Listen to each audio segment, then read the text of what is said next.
Salam, hər vaxtınız xeyir olsun, dəyərli Media Türk TV izləyiciləri. Gündəm Masada verilişində bir daha xoş gördük sizləri və hər zaman olduğu kimi ən önəmli mövzuları an etibarilə baş verən hadisələri müzakirə etməyə çalışacağıq. Son dəqiqə xəbəri var. Rusiyada, paytaxt Moskvada ard-arda dəhşətli hadisələr baş verməkdə və təkrarlanmaqda davam edir. Bu dəfə isə təyyarə qəzası qeydə alınıb. Rusiyanın Moskva vilayətində Lutsino kəndi yaxınlığında hərbi təyyarə qəzaya uğrayıb. Bu barədə İzvestiya kanalı da məlumatlar təqdim edib, bildirilib ki, Su-57 qırıcı təyyarəsi təlim uçuşu zamanı qəzaya uğrayıb. Pilot təhlükəsiz şəkildə katapult edə bilib və heç kim xəsarət almayıb və bu da artıq Rusiya ərazisində paytaxt Moskvada daxil olmaqla bir çox əyalətləri və bölgələri əhatə edən panikanın, həyəcanın, təşvişin və gərginliyin durmadan artdığını göstərən növbəti bir hadisə. Təyyarə qəzası da baş verib. Rusiyanın gəmiləri vurulur. Qara dənizdə, Azov dənizi sahillərində və eyni zamanda Rusiyanın paytaxt Moskva daxil olmaqla bir çox strateji obyektlərinə də Krasnodar, Voronej, Rostov son günlər ard-arda durmadan ağır zərbələr indirilir. Artıq əhali içərisində ciddi şəkildə panika öz təsirini göstərməkdədir. Qocalar, yaşlılar, cavanlar, qadınlar demədən hər kəs göz yaşları içərisində bu baş verən hadisələrin təsiri altındadır və hətta baxın iş o yerə gəlib çatır ki, nəinki qadınlar, hətta kişilər belə öz emosiyalarını cilovlamaqda çətinlik çəkirlər. Onlar içərisində göz yaşı axıdanlar bu vəziyyəti nəyə görə yaşadıqlarını fərqində olmurlar, anlamırlar. Hətta qoca yaşlı, ahıl insanlar var ki, onlar hələ indi ayılırlar ki, sanki Rusiyada müharibə gedir, paytaxt Moskvada müharibə var. Yəni bu cür sözlər də, ifadələr də müxtəlif belə deyək, YouTube kanallarında, sosial şəbəkələrdə yayımlanan görüntülərdə də özünü göstərir. Rusiya əhalisi hələ indi müharibənin başladığını və Moskvaya gəlib çatdığını sanki hiss etməkdədir, amma vəziyyət onların düşündüyündən də ağırdır. Çünki indiyə qədər heç bir televiziya kanalları, sosial şəbəkələr, media vasitələri bu görüntüləri təqdim etmirdilər. Amma indi özləri bu hadisələrə şahidlik elədiyindən vəziyyətin nə qədər çətin və ağır olduqlarını birbaşa öz həyatlarında bir növ yaşamaqdadırlar və hətta yanacaq dizel çatışmazlığı da günü-gündən durmadan artmaqdadır. İri şirkətlərin müxtəlif belə deyək ki, oradakı filialları, başqa ərazilər, obyektlər hamısı bugün vurulmaqdadır və bugün də həm də təyyarə qəzası da Moskvada baş verib. Hadisələri müzakirə edəcək son olanlar, Cənubi Qafqaz regionu təsirləri, İranın daxilində qeydə alınan hadisələr. İranda da artıq Böyük Britaniya hökumət tərəfindən çağırış olunub ki, diplomatlar təcili İranı tərk etməlidir.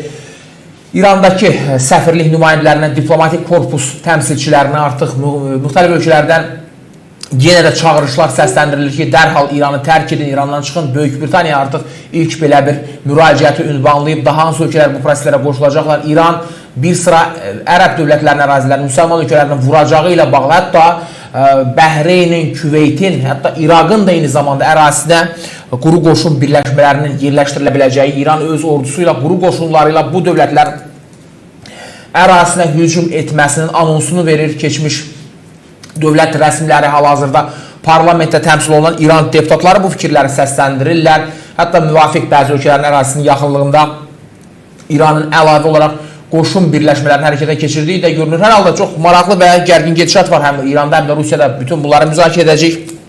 Studiyamızda isə dəyərli qonağımız, tanınmış Güneyli siyasətçi, Güney Azərbaycan Demokratik Türk Birliyi Başqanı Əjdər bəy Tağızadə bizimlə birlikdədir. Hər vaxtınız xeyir olsun Əjdər bəy, salamlayırıq sizi. Xoş gördük əfəndim, təşəkkür edirəm. Təşəkkür edirik, biz də dəvətimizi qəbul edib canlı yayımızda iştirak edirsiniz. Əjdər bəy, Rusiya ilə, İranla bağlı bunun hadisələrin gedişinin hal-hazırki proseslərə Azərbaycana, bölgəyə nə qədər təsir edə biləcəyi, oradakı soydaşlarımızın ümumi vəziyyəti, sizin bugünkü durumu müşahidə etməyiniz və gələcək proqnozlar indiki hala baxdıqda vəziyyət etibarilə nələr deməyə imkan verir? Bütün bunları ətraflı və detallıca insanlarımıza, cəmiyyətimizə çatdıracağıq ki, onlar da bu hadisələrin hansı istiqamətə irəlilədiyindən və ən önəmlisi təbii ki, keçərliklərdən məlumatlı ola bilsinlər. İran mövzusuna keçid edəcəyik, amma Rusiya mediası, Rusiya kütləvi informasiya vasitələri, sosial şəbəkələri, deputatları və hakim Vahid Rusiya Partiyasının üzvləri Pyotr Tolstoy, ardınca isə Aleksandr Tolmaçev və digərlər Azərbaycanı yenə də hədəf almağa çalışırlar və nəinki çalışırlar, artıq Bunun üçün bəzi açıqlamalar da və çağırışlar da yayımlanır. Üzdə dostluq, hansısa bir münasibətlər görüntüsü yaratmağa çalışan Moskva, Lavrovla görüş, Ceyhun Bayramovun bir araya gəlməsi. Amma yenə də Azərbaycan prezidentinin Almaniya səfərindən sonra bu qısqanclıq, kin-küdürət, nifrət özünü durmadan artdığı formada ifrat dərəcədə göstərir. Siz də görürsünüz bu prosesləri. Həm Mediatürkdə müzakirələr, belə deyək, canlı yayımızda, studiyamızda iştirak edən qonaqlarla və bağlantılarla bu məsələləri gündəmdə saxlayırıq. Rusiya indiki məqamda Azərbaycan üzərinə gəlməklə, təzyiq etməklə, bu cür böhranın və dəhşətli hadisələrin içində olduğu halda əslində nəyi göstərməyə çalışacaq, nəyə nail ola bilər və Rusiyanın bu məntiqsiz addımların arxasında hansı, belə deyək ki, məqsədlər və niyyətlər yatır sizcə? Təşəkkür edirəm bəy. Yəni, əslində belədir ki, Rus erası bitibdir. Yəni, Sovet İttifaqı dağılandan sonra Ruslar çörəyə möhtac olmuşdular. Hətta bəzi günlərdə deyilirdi ki, neçə həftəlik buğdaları qalıbdır və Rusiya pis gündə idi və Rusiyanın içində özünün o qarşı durmalar, Ağ evin içində demək ki, Kremlində qarşı durmalar, o zaman demək ki, Çeçenlərin bir dəstəsi ilə bunların və Yeltsin dönəmində, Yeltsin də demək ki, sapını çıxartmışdı, hər yanda öz keyfində idi. Və ondan sonra da Putini də Batı dünyası bastı bağrına, istər ki, balaca Bush olsa, ondan ya demək ki, Amerikadakı gələn yönetimdə olanlar bağrına bastılar ki, elə bil ki, bir dənə gənc demokrasi doğubdur Rusiyada və bu da demək ki, böyük oğlan olacaq, Rusiya demokratikləşəcək ondan sonra, amma Rusiya həm o pis günlərində, həm də ondan sonraki günlərdə bizə qarşı, Türk dünyasına özəlliklə Azərbaycana qarşı Qafqazlarda həm demək ki, Azərbaycanı da, Tacikistanı da, sonra demək ki, Gürcüstanı da və ən böyük cinayəti də demək ki, özləri çağırdılar. Bir zaman Lebedi göndərdilər, General Lebedi. Onda bir zaman o da Ağ evin orada, Kremlinin demək ki, göz bəbəyi olmuşdu Lebed. Ay Çeçenlərlə danışaq, ondan razılıq əldə olunsun filan. Amma nə elədilər? Elə Bismillahında Putin gəldi, Çeçen millətinin üstünə çöktü və 150 min Çeçeni öldürdü. Başqa yerlərdə də demək olar ki, yeni bağımsızlığını əldə edən dövlətlərin hamısında, istər Baltikani ölkələrdə olsun, istər ki, demək ki, Qazaxıstanda və başqa ölkələrdə, Tacikistanda da elə eyni oyunları çıxardı, əldə çəkmirdi. Yəni, çıxmırdı buradan, bu ölkələrdən də, ordusunu çıxartmırdı, elə sərhədləri mən qoruyacağım. Yəni, o zamanda çıxıb demək ki, biz sənin əlindən istər canımızı götürək, çıxaq, gedək, sən nəyisə əl çəkdə və Azərbaycandan da bizim dövlətimiz, Əbülfəz Elçibəy başda olmaqla, Prezident İlham Əliyev də davam etdirənşən və Heydər Əliyev də, demək ki, bunlar bizim dövlətimizi mən deyirəm, dövlət söhbəti gedir. Yəni, indiki durduğumuz da daddır. Rusu buradan çıxartdı bizim demək ki, dövlətimiz, millətimiz və ordumuz çıxardı. Bunu dəfələrlə bu tribundan da demişəm ki, yenə də deyirəm. Ay kimsələr çıxıb deyir ki, demək ki, biz qutardıq, hansı mallacığaz demək ki, qutardı bizi erməninin əlindən, hansı kimsə gəldi, elə deyir. Bizim millətimiz, bizim dövlətimiz, bizim ordumuz, bizim demək ki, 200 ildən sonra demək, Rusu buradan çıxardıbdır. Biz erməni çıxartmışdıq, dolayısıyla Rusu çıxartmışıq burada. Və siyasətlə, bizim dövlətimiz siyasəti ilə, pulu ilə, gücü ilə, ordusu ilə çıxartdı buradan, savaşdı millətimiz, şəhid verir millətimiz. Millətimiz ən az hələ bu dönəmdə 30 il aşlamışdılar ki, ay erməni gəlir, bu erməni bu çocuğun, bu şılta uşağın yiyəsi kimdir? Rusdur. Batı dünyası da əlindən gələn qədəri bu erməni dəstəklədi. Axıra kimin də dəstəklədilər. Axıra kimin. Ona görə də və əməldə də gördülər ki, indi biz oturmamışıq ki, bizim dövlətimiz, Azərbaycan dövlətinin kimsəyə borcu yoxdur. Ay onu razı sal, ay bunu razı sal. Elə bizim bu türklük məsələsində də. Türk deyəcəyin hamının qarnında sancı dolur. Deyəcək, o türk demədə, başqa şeylər var, onlar olsun demədə, qarnında niyə sancı dolur? Mənim türklüyümün sənə qarşı nə təhlükəsi var, əgər sənin özünün içində demək ki, murdarlıq yoxdursa. Ona görə də Azərbaycan dövləti, mənim varlığım kimə nə çətinliyi var? Əməldə də göründü ki, Azərbaycan dövləti qalib gəldi, erməni burada yaşayır. Yaşayır, çox da rahat yaşayır.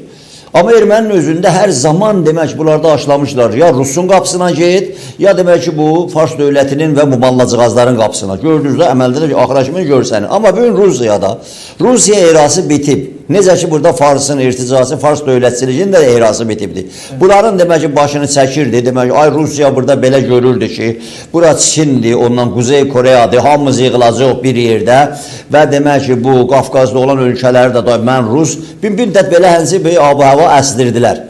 Amma Xi Jinping də demək ki, o çağırdı ora bu Kuzey Koreyanın başçısını ki, otur yığış otu yerində. Bir zaman bildə doldurdular medianı, ay Kuzey Koreya əskər göndərir. Əskər göndərdi, nə oldu? Ki nə deyilsə olmasa bu adamlar Ruslardan orada ölüb eləyəndə, çoğu da Türkdür, Türk əsillidir. Ölüb eləyəndə adı çıxır. O Kuzeydən gələnlər, Kuzey Koreyadan gələnlər, orada Ukraynada öldülər, məhv oldular, adsız sansız. Bəzilərini tutdular gözlə, amma gəldilər, necə gəlmişdi, o cürdə getdilər. Amma Çin də yığışdırdı o Kuzey Koreyanı, bura bax, qatılma bu işə. Bu Putinin bu zibilinə qatılma. Biz də qatılmırıq, qatılmırlar. Bilirlər ki, xeyirləri orada deyil. Və bu günləri bunların ehrası bitir. Rus milləti bu günləri özünü, o istəyini ifadə edə bilmir. Yəni bir baskı, ay savaşa qarşı danışma yoxsa, bir il danışmadı bu millət. 2 il, 3 il, neçə il danışmayacaq. Dilini kəsibsən. İndi Rusiyada. Baxmayaraq ki, sayları azı, bomba əsarəti alınır. Adamlar Rusiyanın deyək şimdi özündə Rusun bu 90 milyon, 80 milyon özləridir, qalıbdır. Amma hər halda bunlar da bir fikir sahibidir. Bunlar da bir millətdirlər. Bunlar da istəyirlər ki, necə ki Sovet dağılandan sonra bunlar demək ki, maraq görsətdilər ki, dünya ilə qaynayıb qatışsınlar elə. Onda demək ki, əsas o zat vardı ki, o mekanizmlar qoyulmadı, çıxdı ortaya. Amma bu günləri bu Rus milləti görür ki, nə vaxta kimi biz Amerika ilə savaşacağız, yox, Batı dünya ilə savaşacağız, yox, gəlişmiş dünya ilə savaşır. Çin ilə savaşda deyil. Bir dəfə istəyirdi Sovet dönemində savaşacağız, gəldi burada yandırdı, dağıtdı, qutardı, mensuru da getdi filandı. Gedin Kuzey Koreya ilə savaşın. Niyə siz demək ki, gəlişmiş demək ki, dünya ilə və demokrasi ilə savaşırsınız? Hələ bəs görmüş kimi ki, bugün Ukraynada. Təəssüf olsun ki, bəzi yerlərdə, bizdə də var bəzi yerli, Azərbaycanın kuzeyində də o Tehran rejimi də heç, onlar bədbaxtdır. Belə də göstərirlər ki, Moskva vurdu, elə 4 il, 5 ilə yaxın, 4 il yarımdır. Ay Moskva getdi qabağa, Donetsk getdi, Luhansk tutdu, keçdilər Krimə, filanı dedi, elə deyir. Elə olsa, gərək bu günlər, demək ki, orada, yəni Ukrayna gəldi bir yerə çıxdı deyə heç olmaz. Yaxşı, gəl dəyişək. Gətir burada əsirləri dəyişək. Gətirirlər demək ki, özününkini alır və Ukrayna gördü, millət gördü, ordu gördü, əskərlər gördü. Mən əsir tutsam, məni qaytaracaq, alacaq, vətənə qəhrəman kimi qaytaracaq. Və görürsünüz da elə demək hər 6 aydan, 5 aydan bir Rusun canı camtayda və bunu qaytarır, özü açıq. Məsələ budur, Ukraynada bu son həftələrdə də gördünüz. Ukraynada şaka bir dövlət deyil. Yəni bunun industrisi, bunun demək ki silahı tükətmə, ondan sonra silah demək ki dünya dəyişilib də. Deyək ki, 10 minlərcə biz demək ki PUA, 10 minlərdə demək ki bu uçaqları, sürücüsü uçaqları göndərir Moskvanın göbəyinə kimi. Kim inanırdı ki, demək bir dəfə gəlib uçdular, bir 2 il bundan qabaq, Ukrayna o sürücüsü uçaqlar Moskvanın üstünə keçdilər. Onda hələ bilmirdilər nə olur. İndi nə olubdur? Cənab Zelenski deyir ki, biz demək ki uzaq yerlərəcə vura bilərik. Və vurur. Bu günləri Rusiyada benzin və səlyarqa, qazol izadı vardı. Və yeyinti materialları məsələsi vardı. Amma bunlar görürsən də, bəyətdə siz də söylədiniz. Tehran rejimi ilə yine qanat-qanata uçurlar. Yəni bölgədə bir kaosu saxlamaq istəyirlər. Ondan sonra terrori, ondan sonra erməni qurtlar elə sən niyə geri oturursan? Sən niyə Azərbaycanla demək ki, bu Zəngəzur məsələsini həll eləməkdəsən? Sən niyə belə Avropalılarla əl-ələsən? Orada bir məsələni də siz söylədiniz. Azərbaycan prezidentinin bu dəfə lap hədəfə vurubdur. Hədəfə vurub özdə dada düşdü yerinə. Yəni Rusiya gizli, murdar əməllərindən əl çəkmir. Azərbaycan prezidenti açıq dedi. Biz Reuter'dən bildik ki, bunlar bizim məmləkətdə gəlib görüş aparıblar. Axı Almaniya, sən bu işə niyə əl atıbsan? Əgər Ukrayna məsələdirsə, barışa bir yardımda bulunacaqsınızsa, yaxşı. Amma demək ki, bunlar gələr Rusiyadan, gizlində, sizdən də, bizdə bir barışıq adamda görüşələr, bizdən gizli, niyə bizdə? Açıq deyirdiniz, bizdə deyəcək, əvvəldən də Azərbaycan dövləti deyib ki, gəlin bizdə görüş olsun, Putin, Zelenski. Amma bu günləri Rusiyanın durumu ağırdır. Demək ki, Luhanskı istəyirdi, ondan sonra şəhərləri istəyirdi və istəyirdi, özə deyirdi Trump'a, al ver mənə, sən al, day, gətir, day, sən buranı yaduzladı da. Trump'a da belə zad edirlər ki, Trump da qalmışdı ki, dilindən düşmüşdü da təliyə. Deyir ki, axı demişdi, 24 saata bütün mənim sözümə qulaq asacaq filan dedi. Bu da dövlətdir, bu Rusdur, bu zarafat deyir. Bunun gücü çatanda məhv eləyər. Bu günləri siz bəyək də söyləyəcək, ön gün Lavrov görüşəndə bizim Xarici İşlər Naziri, onun baxırsan mimikasına, hərəkətinə, deyir, bu adam Bu adam, mən başqa kəlmə işlətməyim, bu adam elə tutduğunu tutub əvvəldən eyni, Azərbaycan münasibətdə. Elə baxanda mimikalara, siyasətçilər, necə, bunlar hansı adladılar. Yaxşı, sonra nə olur? Sonrasından yenə görürsən ki, onların içindən, hətta 90-cı illərdən sonra da Azərbaycanda hər fitnə yaradırdılar. Bunun Kremlinin başının xəbəri yok. Bu da demək ki, hansı generalın işidir, hansı filankəsin işidir, deyən görəcək. Elə deyir. Bunlar hamısı hesab olunub deyil. Kim geçsin qabağa, kim oyunu aparsın, kim silahı versin, kim neynəsin. Ona görə də bu günləri gün keçdikdə dünya çox kiçilir. Hər şeydə demək ki, tez açılır üstü. Saatlar içində baxıb görürsən ki, məsələnin üstü açıldı. Rusiyada bu günləri, keçən həftə Ukrayna qarışır, müdafiə nazirini istifaya göndərir Cənab Zelenski. Cənab Zelenski də görür, yaxşı, bu sən Rus gətiribsən bura, rüşvətxorluğu, korrupsiyanı sən gətiribsən. Sovet İttifaqının tərkibini, hətta Çar dönəmindən rüşvətxorluğu, korrupsiyanı siz gətiribsiniz bu dövlət sisteminin içinə. Və demək ki, Ukraynada təhsil ölkələrdəndir ki, içini təmizlədi, amma ta yekə figurlar var idi. Ta demək ki, əsas o sözcüsünün biri ki, Amerikaya son dəfə sözcü danışığa getmişdi. Bəlli oldu ki, Zelenskinin sağ əlidir, adamın əli korrupsiyada, rüşvətxorluğu getdi məhkəməyə, məhkum da oldu. Sağ əl edib adında Zelenskini və bu dəfə də Müdafiə Nazirinə bir dənə orada çəkişmə yaratdılar ki, Ukraynanın özündə demək ki, hamı da gözləyir, Rusiya da gözləyirdi ki, Müdafiə Nazirinin getməsi ilə ay-day Ukrayna qarışdı, demək ki, hər yanda medianı doldurdular və gözəlliyi də buradadır ki, haqlı savaşan bir millət, ədalət uğrunda, demokrasi uğrunda, azadlıq uğrunda, vətən uğrunda savaşırsa bir millət, o tez yaranı tapır, nöqtəni tapır. Tezliksə də keçən həftə içində dünənlər gördünüz ki, qutardılar, Müdafiə Naziri düz idi, haqlı da mücadilə yürüdür, gəldi işinə. Rusun bütün qurduğu oyunlar və indi yapışıb Türkiyədən. Qara dənizdə, Türkiyə onu eləyəcək. Türkiyə sənə icazə verməyəcək ki, Qara dənizdə, Azov dənizində və bir də bir məsələ var. Türkiyə bir şeydən qaça bilməz. O da Kremdir. Krimdə demək ki, sən orada Krimdə Türk torpağıdır bura. Sən orada gələcəksən, keçirdəcəksən öz adua, oradan da Qara dənizə, oradan da Türkiyənin üstünə qonacaqsan, o cür olmayacaq. Gedişən sənin xeyrinə deyil və Ankara görüşü də, Ankarada NATO'nun görüşü də Türkiyənin özünə də çox şeylər demək ki, aydınlaşdı. Yəni bu günlər Rusiya ilə hər şey Rusiya əlində tutmuşdu. Yaxşı, neft məndə, petrol məndə, qaz da məndə, verməsiz Avropasızı qıracaq. Qıramayacaq. Amma bir şey də söyleyeyim ki, yəni prezidentin Almaniyanın görüşü bu günləri açığı deyək də, açığı. Avropanın ağası Almaniyadır.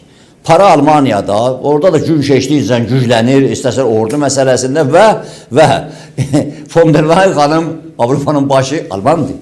Və Almaniyanın özünün ki, keçdikcə Ukrayna ilə məsələdə və çeşidli məsələlərdə, hətta bu günləri İran adlanan yerdəki çeşidli məsələlərdə Tehran rejimi də o qədər ağıllıdır ki, ağıllını da çörəyin yeyir. Açırda lista qoyur, listada da yazır ki, Trump'ı da öldürəcək, Amerikanın demək o baş nazirini də öldürəcək, adamlar da sadalayır, listlərini də buraxır çölədə, elə bəzəf gözəl iş görürsən, elə, yaxşı iş görürsən. Buyuruz. Bəli. Təbii, burada siz qeyd etdiyiniz məqamlar olduqca genişdir və hamısı haqqında ayrılıqda danışmaq mümkündür. İndiki real vəziyyətə baxdıqda İranın vəziyyəti də çox ağırdır. Rusiya isə hələ də problemlərdən yaxa qurtarmaq əvəzinə buradan bir çıxış yol axtarsın, ən azı müharibəni hansısa səviyyədə bir ateşkəsə və ya danışıqlar səviyyəsinə, dərəcəsinə gətirib çatdıra bilsin, amma bunu biz Rusiyadan görmürük. Real vəziyyət bundan ibarətdir ki, Rusiya müxtəlif təhdidləri və hədələri hələ də baxmayaraq buna imkanı çatmır, gücü yoxdur, əvvəlki potensialından, belə deyək, imkanlarından əsər əlamət qalmayıb. Çünki bu qədər geniş müharibə aparmaq və müxtəlif cəbhələrdə döyüşmək və Rusiyanın durmadan hücumlara məruz qalması fonunda bunun davam etdirilməsi Moskva üçün ölümə və intihara bərabər bir prosesdir. Hər halda rejimlər üçün imperialist düşüncə və bu cür aqressiv hərəkətlər həyata keçirən dünyada müxtəlif liderlər olub, diktatorlar olub. Bunların nümunəsində hər zaman onlar ən axırıncı məqama gəlib çatdığı ana qədər gözləyirlər və bütün o xislətlərində olan kini, kudurəti, qəzəbi, aqressiyanı yaymağa çalışırlar ki, baxın biz qalibik, biz öndəyik, hələ heç nə bitməyib, Rusiyanı və ya ümumiyyətlə bunu, bu Hitlerin örnəyində də bunu görmək olar, Mussolini'dən də danışanda belə bunu deyə bilərik, dünyada Çavuşesku örnəyi də var və başqaları, indi çox belə adlar burada sıralamaq mümkündür. Diktatorlar və nümunəsi Səddam Hüseynindən danışa bilərik, Müəmmər Qəddafı və digər. Onlar hamısı ölüm anına, o kritik məqama gəlib çatana qədər elə düşünüblər ki, hələ də o gücdədirlər, istədiklərini edə biləcəklər, amma o belə deyək, o həlledici proses final nöqtəsi gəlib çatanda artıq son onlar üçün qaçılmaz olub. Bu gün də Rusiya həmin o sona addım və addım, dəqiqə bə dəqiqə, saniyə bə saniyə getməkdədir. Hər halda özləri bunun fərqində deyilmişlər. Özləri bunu belə deyək ki, başa düşmürlər, anlaya bilmirlər kimi görməyə çalışırlar, amma Rusiya daxilində də hadisələrin davamının nəyə gətirib çıxaracağını anlaya bilənlər hər halda Rusiya siyasətçiləri içərisində mən düşünmək istəmirəm ki, bunlar yoxdur, amma sadəcə ya qorxurlar, ya çəkinirlər, ya Putinin təsiri altındadılar. Sizcə nədir bu problem? Rusiya görə-görə ölümə gedir. Rusiya görə-görə faciənin addımlığındadır. Xalq bunu hiss edir. Yəni Sovetlər Birliyinin son dövrü də var. Bu tarixi gözəl belə xatırlayırsınız, yaşayırsınız o dövrləri, bilirsiniz. Yəni aclıq, səfalət, faciə, bunun səbəbi nə idi? İşğalçı müharibələr, lazımsız yerə hərbi xərclərin belə deyək, daha çox ayrılması, hərbi xərclərə daha çox belə deyək, vəsaitin ötürülməsi. Çünki Əfqanistanda müharibə, Çexoslovakiya məsələsi, Macarıstan proseslər 50-ci illərdən 60-70 və sonda Rusiya 80-ci, 90-cı illərdə bu faciəni hiss etdi. İndi də, yəni Çeçenistan olayları Putin gələndən sonra, daha sonra Gürcüstan, Ukrayna, indi də başqa dövlətlər ələ keçirməyə, Ukraynada yarım qoyduqları iş, yəni SSR-nin eyni səhvlərini bugünkü Putin təkrarlayır. Sizcə bunu kör-körənə bilərəkdən mi edirlər, qəsdən mi edirlər? Yəni nədir bu Rusiyanın bu faciəyə bax bu cür getməsi sizcə? Bilirsiniz ki, bu baxar körlər olur. Adamlar var ki, görürsən, yatıb onun gözləri açıqdır. Gedir, deyirsən, düşəcəksən, çoluyor. Onun deyir, baxar kör, baxa-baxa elə gedir ki, başı üstə yuvarlanır. Amma Rusiyada nədir? Rusiya tarixini dediniz də nədir?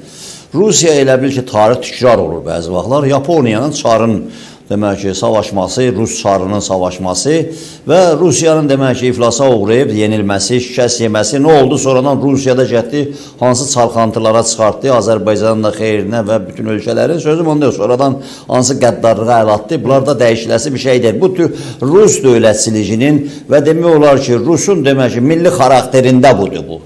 Yəni sən böyüksən, sən əl çəkmə, sən dünya ilə ayaqlaşma. Həmişə də Sovet dönəmində ay biz birinci, dünyanın fələyin qulağın şar eləyirlər. Ay Rusiya birincidir, dünya batır gedir. Baxmayaraq ki, eyni zamanda bütün texnikanı hamısını Batı dünyasından alırdı. Batı dünyasında dayananda elə Rusun dağılmasının səbəblərindən biri o idi. Və bu günlərdə demək ki, bu Ukrayna savaşı elə bil ki, o vaxtki Yaponiyanın savaşı bir şeydir. Ukrayna ilə burada. Və vurubsan, gəlibsən, Kiyevə giribsən və demək ki, qalib kimi gəlibsən və Ukrayna başını yatmışdılar. Demək ki, elə bilirdilər ki, elə normal seçkilərlə, ondan sonra parlamanla, ondan sonra, amma hesab eləmirdilər ki, bu Rus bu murdarlığı sənin içində əkibdir. Bu Sovet döneminde bütün dövlətlerde, bütün bu millete əkibdir bu murdarlığı, bu kafaları murdarladıbdır. Ona göre de əl çəkməyəcək. Necə ki, siz de bəyaz söylədiniz, Azərbaycandan əl çəkib, kimsə desə ki, Rus Azərbaycandan əl çəkib, yalan deyir, elə deyir. Hətta Azərbaycan prezidenti bir il qabaqda dedi ki, biz indi bir yere çatmışıq, eşitmədik. Bu halında beləncilər təhdid edirlər. Təhdid edir. İndi onu söyləyəm demə. Müstəqilliyi yox edə bilər və s. İndi Azərbaycanda özellikle bu son qələbədən sonra, 44 günlük qələbədən sonra, yəni siz o noyabrın 10-undan sonra baxdınız, Rus necə tələm-tələsik. Elə bir hazırmışlar Ermənistanda, tələm-tələsik gecə ilə soğuldular Azərbaycana, hər şeylə hazırlanmışdılar. Yəni, bunlar nə hazırlamışdılar ki, hər şey soxuldular Azərbaycana. Yəni, məsələ budur ki, bunlar o, demək ki, adətkərdədirlər. Əl çəkməyəcəklər. Imperialist bir dövlətdir, özü də təhlükəli bir dövlətdir, özü də dağıdıcı bir dövlətdir. Demək ki, bəzi diktatorlardan indi bu günləri siz İspaniyaya baxırsınız, deyəndə İspaniya deyirsən ki, Franco'dan doğrudan da yanında Juan Carlos saxladı, böyütdü, yanında yəşədə götür. O, ölkəsi inanmaz, Franco filan deyirsən ki, demokrasiya və bugün baxırsan da indi də İspaniyanı dadır. Amma məsələ budur, Ruslar elə deyir. Ruslar hər bütün xalqlar ki, keçib əlinə məhv edib, da demək ki, onu linç edib, kəsib edib. Bugün Azərbaycanda da, özəlliklə Azərbaycan bu son 1-2 ildə, bayaq söylədim, prezidentin o söylədiyi kimi dedi, biz eləncə bir gücə sahib olmuşuq ki, Rusla eşit məsafə ilə danışaq, haqqımızın adına. Və olan həvadislə göstərdi ki, Azərbaycan Rusla birgə murdar yerlərə ayaq atmır, getmir oralara, heç saat. Və bir də bir şey vardı, bizim üçün Bizi dəfələrlə çağırdılar. çağırıb, Parada hər yana çağırır, amma nədirsə, indi kimsələr nə cür baxır, necə baxır, o mənim işim deyil. Mən dövlətimin demək ki, baxıram, Azərbaycan dövlətinin bu istiqlalı bərpa eləndən sonra nailiyyəti, onunla əldə etdiyi gücü, imkanları, Azərbaycanın nəyi vardı, daşıyırdı Rus, sonra da ki, Azərbaycanda bir şey qalmadı. Hətta neft məsələsinə gələndə 90'larda elə başlandı ki, bu Bakı-Ceyhan məsələsi adı soralar, Ruslar bir deyildi, orada bir şey qalmayıb ki, nefsat qalmayıb ki. O vaxtlarda elə mən deyirdim, mən sənin o çürümüş o dəmir dümürüylə əgər baxsalar bizdə neftə filan, hesab qalmayıbdı. Sonra birdən gördülər Azərbaycan birdən 3000 metrədə yerin zadına gedir, yeni texnikalar, yeni hər şey belə.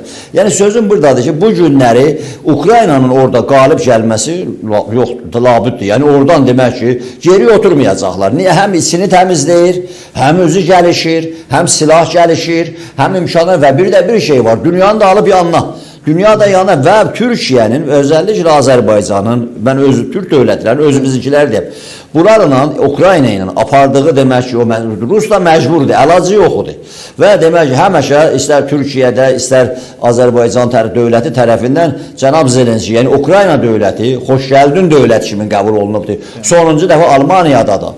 Prezident elə Almaniyada da söylədi və bunların da yarası ondan deyir. İstər ki, Şuşada da yenə də. Şuşada da deyəndə ki, bəli, biz zada demişik, işğaldan barışmayın. Ukrayna demişik. Və bu da yəni işğaldan barışmayın mənası nədir? Ay, sığır indi demək ki, o Kremlin sözcüsü də, biraz belə demişdi, biz də belə deyərsə, o adam da belə deyir, deyəsən nə deyir, dərdi izlənir. Şax deyə bilmirlər. Və şax sözü deyə bilmirlər, deyə də bilməzsiniz. Amma ay işləm demək çıxıb deyəcəklər ki, ay Putin ilə Prezident İlham Əliyevin salam əliki var, dostluğu dünyada belə deyil. Bu günləri demək ki, Rubio o konferansda deyir ki, bizim Çinlə problemlərimiz var, amma demək ki, biz çalışırıq ki, öz rayına qoy, gəlişmiş dünyada. Dövlət başçıları görüşür, filan deyilib, bu daxili yoxdur buna, desəm, bu dövlətin siyasəti başqa. Ona görə bu günləri Azərbaycanın və demək ki, bu bölgədə Tehran rejimi ilə, indi Amerikada, dünyada, Amerika belə oyun oynadı ki, bu dedilər ki, Trump quş uçurdan deyə, ondan sonra heç bilmir nə qayırı filan. Bir dənə zirəng oyun oynadılar. Bu Hurmuzdur, Mənüçerdir, nəmnəmə nədir, Dariyuşdur, nədir? Ya Firdovsi adı nədir qoysunlar, o boğazı. Boğazı ciyə elədi, saldı Tehran rejiminin boğazına. Bunlar da deyir ki, boğazı bağlar var. Nüvə silahlananda güclü bir şey edir bağlar. Bunlar demək ki, öz ayaqlarını diş eləyirlər, ya öz ayaqlarını kəsirlər. Deyir, boğazı bağlarsan, Trump deyir, boğazı bağlayırsınız. Yoxsa, ondan geniş zatda mən onu sizin üçün bağlaram. Bağlayandan sonra nə oldu? Qaldı, neft də qaldılar, pılsız da qaldılar, filan da qaldılar ki, Trump oradan bizə rast keçək də. Ondan nə oldu? Bu günlərə Pakistan dövləti deyir, bura bax, Housilərə, Tehran rejimi deyir, Babil Məndəbi də bağlı. Deyir ki, Pakistan'da vurub dağıdaram sizi, Ərəbistandan zarafat eləməyin.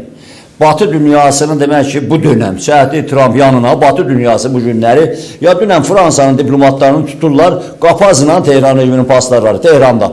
Fransada nə ilə məşğulsuz? İngiltərədə, yeni baş naziri, İngiltərədə.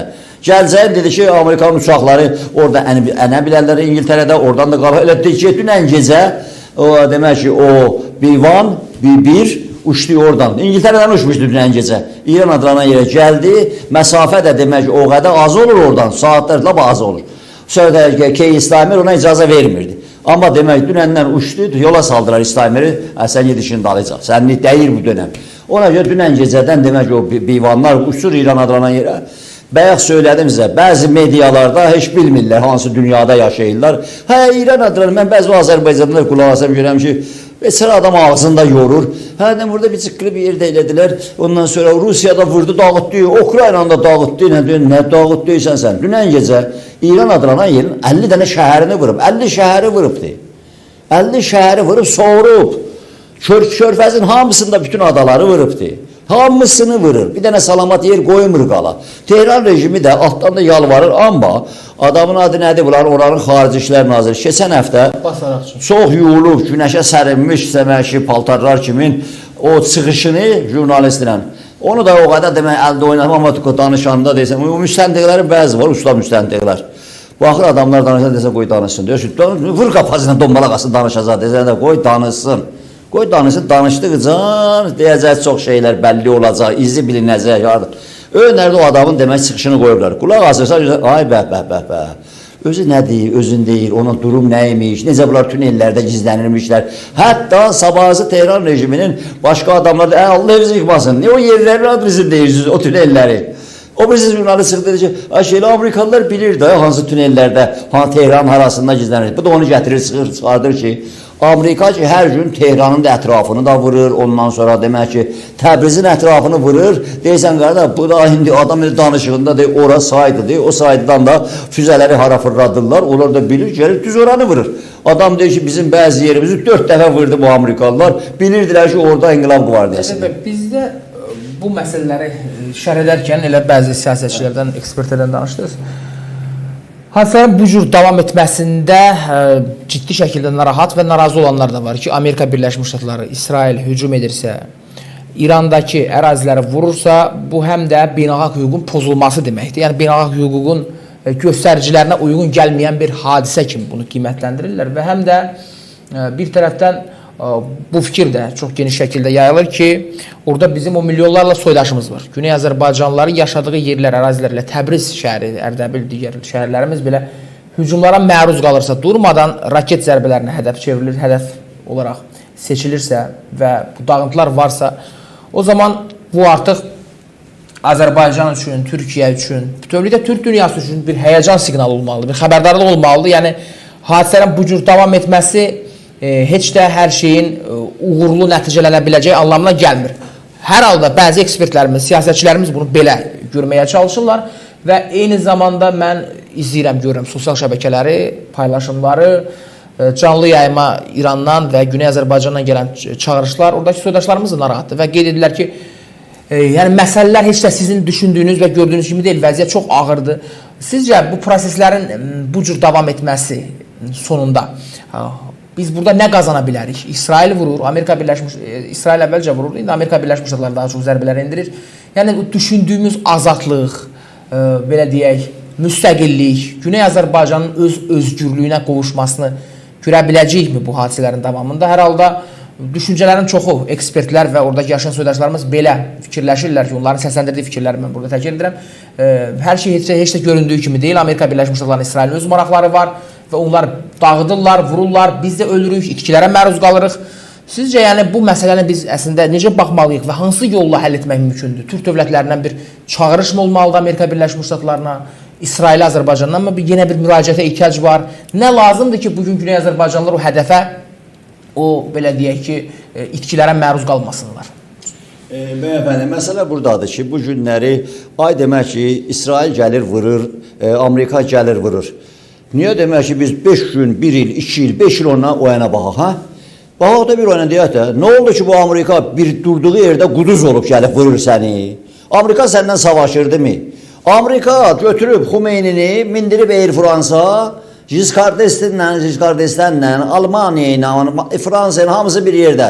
Mindiriblər Air Fransa, 600 bin dolar da Jimmy Carter pılı qoyub cibinə deyiblər, git İran sənin. Və İran adlanan yerdə Məhəmməd Rizanın yaratdığı ordu, bölgənin hamısını, bu Zofardan tutmuş Vietnama qədər, Somaliya qədər hər yana Şahın ordusu deyidilər ki, jandarm məntəqə, bölgənin jandarmı Məhəmməd Rizanın deyildi, dünyanın 5-ci gücüyəm. Biləyisi də inədilər Amerika. Amerika Hayzeri yolladı İran adlanan yeri Şahın yanına. Dedi ki, sən çıx. Sonrasından 250 ordunu verdilər Xumeyniyə. Ordu da çıxdı, adları vardı, hamısının. Fərdus'tu, filan kəz, Amerikalılarla danışıyor. İran adlanan yerdəki general durdular, dedilər, biz neytral qalırıq, neytralıq. Xumeyni səndən qutardı getdi. Amerika veriblər sənə bunu.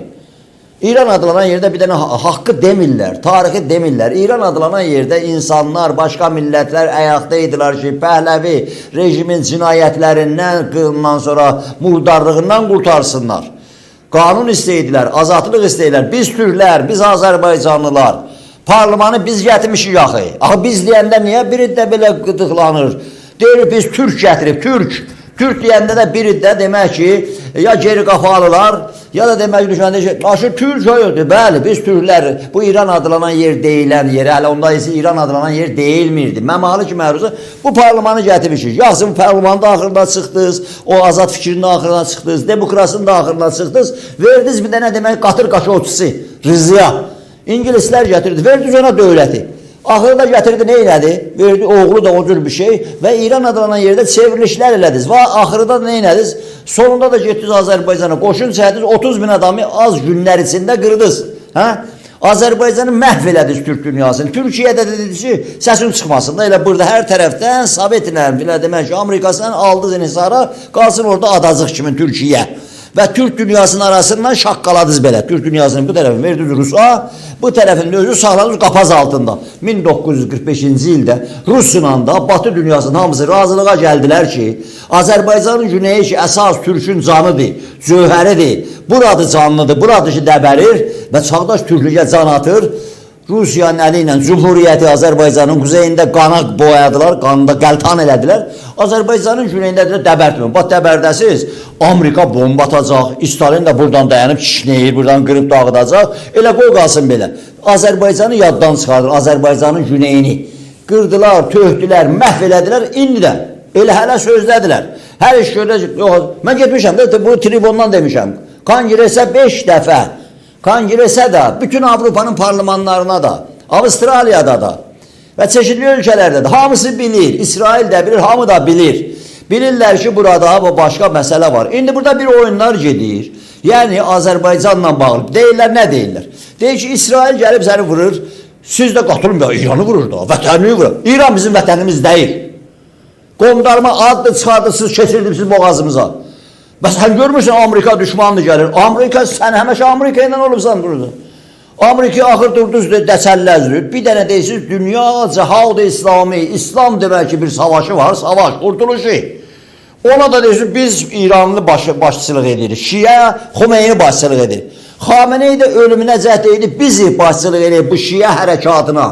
Aypara hərəkatına biz başçılıq edirik. Suriyə, Livan, ondan deyirsiniz, İraq, ondan sonra Yəmən, hətta Azərbaycan. Biz hamılığımız Şiəyik və tutaz yox Amerikanı da. Dedik, gəlib tutaz yox da, Vaşinqtonu da məhv eləyəcək. Ya terorla, ya hər nə ilə və İsrail də deyir, dənizə tökəcək, axırına kimi. Yoxsa sən birini gedirsən, dənizə tökəsən. İndi o dönüb, dirəyibsən duvara, dönüb cırmaqlayıb, gəlib canı uyalmağa. Biz də Azərbaycan türləri çıxartır, amandır, onu mallarını vurma, o Seyidi vurma, o İransını vurma, məni vur, gülləni vur mənə. Oldu da belə. Xomeyni götürdü, yolladı Səddamın yanına, Səddam da jeneratorları aldı bu Rusiyadan, füzələri. Töhdü Azərbaycanlıları Məzun adalarında, qoydu jeneratorları suya, Azərbaycan uşaqları, Aşura leşkəri, qoşunu, boyunlarına da salıblar bir dənə xalta kimi bir şey ki, bu da cənnətin açarıdır.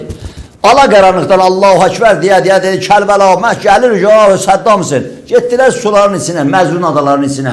Getdilər, hamısını Səddam da Rusun jeneratorlarını qoydu, toku vurdu, 10 minlərcə adamları qırdı, hə? İndiyə kesə boynuna almır. Minlərcə Azərbaycanları qırdı, Səddamla. Sonra da nə oldu? Seyyid Ruhullah Xomeyni dedi, 20 ildə bu savaş davam etsə, savaşacaq, çox doğun, çox uşaq olsun. Bir yandan da nə elədi? Dedi, Saddamla savaşırıq, savaş vardı. Onda daxildə kimin başı dəbərdi, hamısını qırdılar. Hamısını. Hamısını. İndi bəzi vaxtlar terrorlar yazırları, elə bil özü görüb, hə, gördük, oradaydıq. Oradaydıq. Hamısı gördük. Diri qaldıq, indi başqa bir şeydir. Satqınlıq eləmədik. Diri qaldıq, eləmən. Biz bu dağları atlana şındını vura gəlmədik. Mən gəlməmişəm o cür. Qolu bağlı, ölümə gedərkən, indi bəzi vaxtlar eşidəndə çıxardıb özlərinə nağıl eləyirlər o məsələni. Axır dəqiqə kimin, savaşa. Bir qəldə, indi deyir ki, millətçi kimi savaşdın, hər adına savaşmışıq o rejimə qarşı, halaldır bizə. Ona görə türkü vurublar, Azərbaycanını vurublar, demokrasını vurublar, azad fikir vurublar, uşağı vurublar, qadını vurublar. Hamısını da zorlayırdılar. Qocasını Xumeyninin demişəm, buradan dəfələrlə. Xameneyinin uşaqlıqdan yoldaşı sahabi 70 yaşında Bazırganın da naziri olmuşdu. Tutdular Rəfsəncanın əmri ilə. Dedi, bu kim deyə götür açıq məktub yazaq. Tutdular onları, apardılar o sahabiyə 70 yaşında zorladılar. Hə? Mən eləyə bilməm 100 dənə misal deyəm. Amma o terrorların da gərək, belə cəsarəti ola, qayda deyək ki, terrorsuz rejimimizdə uşaqlara belə eləyirdi. Hə? O zaman dedilər, Səddamla savaşırıq, deyil, içərdəkilər də qırın. Savaşıyor, buranı qıraq, millətin başını kəsin. Və sonra nə oldu? Axtalaşdırdı da millətin. Və bu son dəfə də, indi Trump çıxıb deyəndə dünənlər dediydi, dünən əskərləri, o şəhid əskərlərini qarşılayanda. Nə dedi Trump? Dedi, bunlar 45 bin adamı öldürüblər 2 gün içində. 4 ay bundan qabaq.